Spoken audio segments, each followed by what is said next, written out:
Hello and welcome back to Physical Geology. I am Robert Lopez.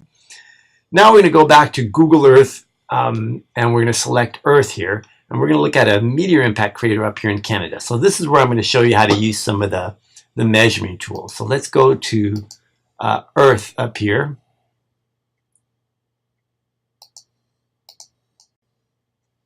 And we're looking at problem 11. So it's going to take us to this Manicagua crater right here. So we're going to figure out the diameter of this crater, and we're really going to measure from the place marks that are put here.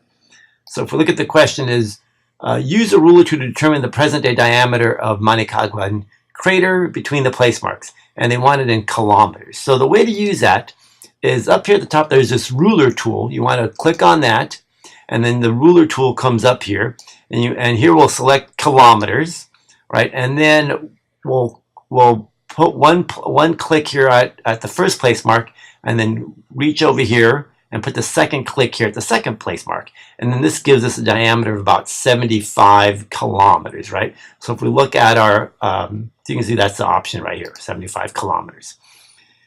And then now we'll look at a meteor crater in Arizona. And again, they're going to want it in kilometers to see how much the diameter is. So going back to Google Earth, one thing that I recommend doing is to clear this and close this, because once you click on here, you're always going to have these lines that form. So let's go to problem number 12 here, which is a meteor crater in Arizona. And there it is right there.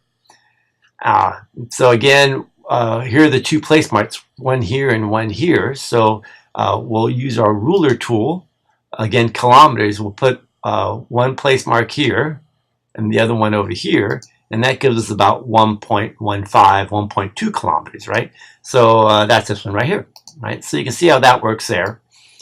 And then now we're looking at question 13 is kind of a little bit of a math problem here. It's going to ask us about, let's assume a 40-meter diameter meteorite created meteor crater. So to form a 1.2 kilometer crater, we had a 40-meter diameter meteorite. So based on that ratio, what will be what was the size of the meteor at Manicagua crater? So I'll show you how to do that here. So here on the document camera, we're going to look at these two craters, right? So remember, for meteor crater, we got a 40-meter meteorite, right? That's how big the meteor was. And then for the diameter, remember we said it was 1.2 kilometers. And 1.2 kilometers is the same thing as saying 1,200 meters, right? Because remember, for every kilometers, there's 1,000 meters, right? And then for the Manicagua crater, we said we had 75 kilometers, which is 75,000 meters, right? And so the simple ratio is, so if a 40-meter meteorite formed a 1,200 meter crater, then what size would be the meteor that formed the 75,000 meter crater? Because remember, that would be 75 kilometers. And so basically, if you do the math here, you get 2,500 meters, or a meteorite that was 2.5 kilometers in diameter, which is about 1.5 miles, right? So going back over here to our question 13, we can see that's the option right here, 2,500. So that's how we calculated that. So that's just a simple a ratio that you can calculate, and you can use this for other features later on in other labs. Now, this next one, I'll let you kind of play with this. Go to this website here in Arizona, and I've tried it, and it works out pretty well. It's pretty straightforward. You can figure that one out. For question 15 here, we're looking at again, we're looking at the simple scaling between New York and Los Angeles, and we're pretending it's a distance from, like, if the sun were on the Pacific coast, and then Neptune were in New York, right? We would see relative distances. In fact, let's look at this question 15 real quick on Google Earth. And you can see here, we got the sun over here, basically in Los Angeles, and then we have distances over here toward New York, right? All right, so Neptune would be over here in New York, and you can see that one of the first question they ask us here is about, well, the terrestrial planets, Earth, Mars, Venus, Mercury. Well, they all seem to be still in California based on this model, right? So in fact, Mars is over here by Barstow, right? Based on this scale model, right? So let's look at the question here. And so which of the following is correct relative to the scale solar system? All the terrestrial planets reside entirely inside of California, right? So that's what they're looking for. So let's look at problems 16, 17, and 18 on this Earth and sky.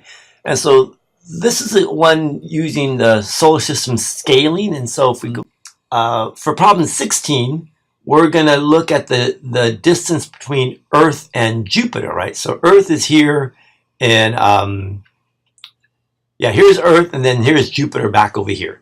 And so one thing that I did earlier, I used a ruler tool to figure out the distance in kilometers between Earth and Jupiter, and I got about 300 or 541 or so, right? So we got about 541 there.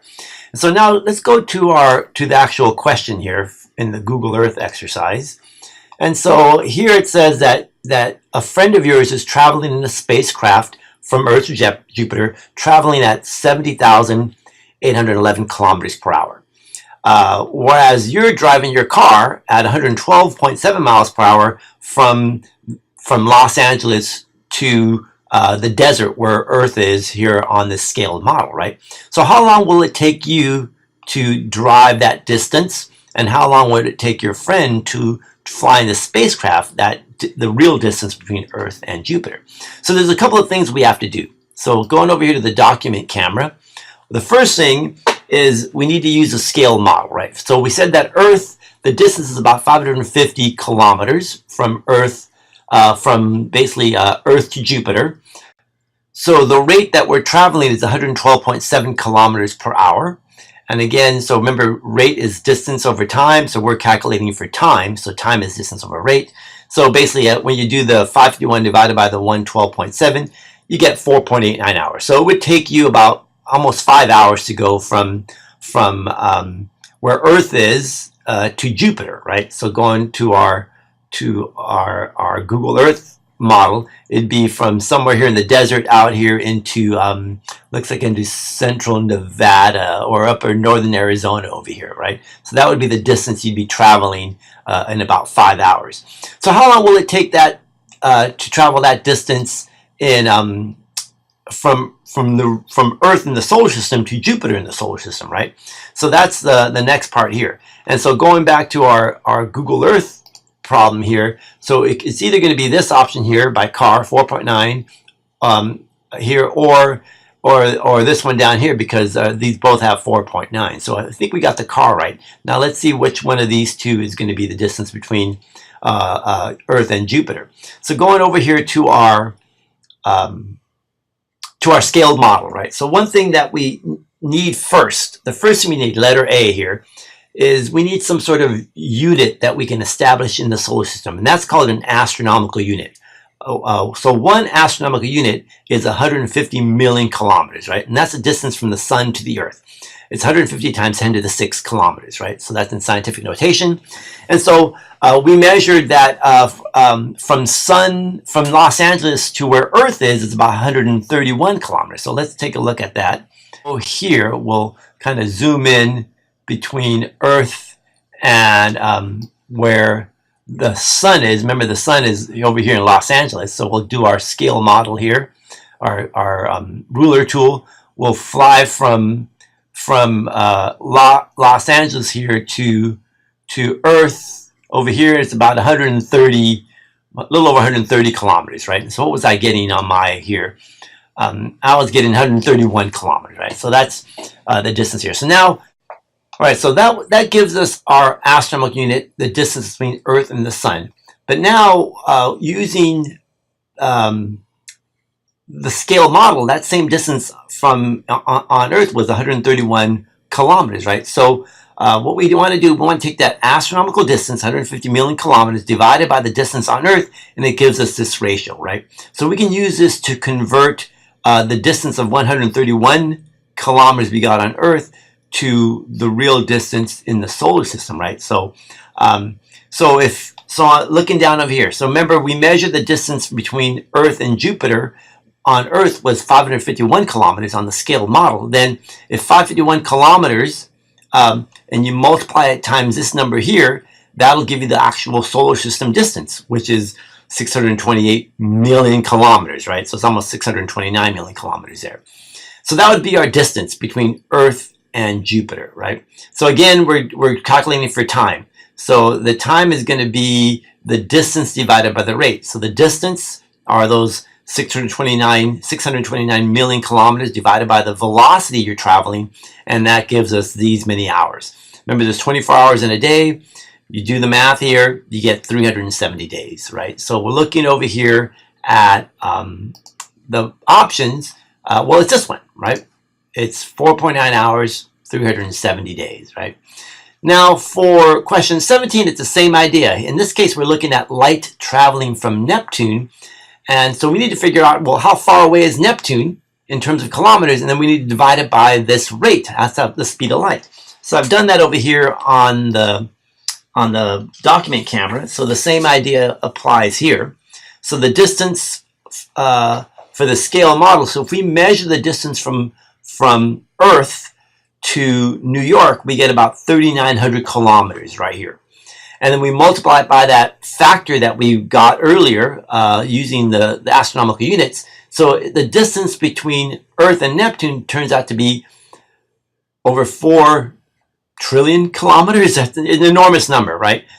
So anyhow, we take that distance and divide it by the rate, right? The time is distance over the rate. So we got the distance in kilometers divided by the speed of light, and it gives us these many seconds, about almost 15,000 seconds. We know that we got to divide this by 60 seconds for minutes and 60 minutes per hour. It gives us about 4 hours, right? So looking over here, well, there it is right there. That's how long it would take light. It takes light to emanate from Neptune and reach the Earth, right? 4 hours. Now, finally, this last one for problem 18, it asks us to compare the scaling size of Venus to something here on Earth. And so we'll click on 18 here. And it takes us down here to where Venus is out here in the desert. And you can see it's about the same size as a large pool here. So on the Google Earth, we would say that it's about a large swimming pool. Well, anyways, let's stop here for now.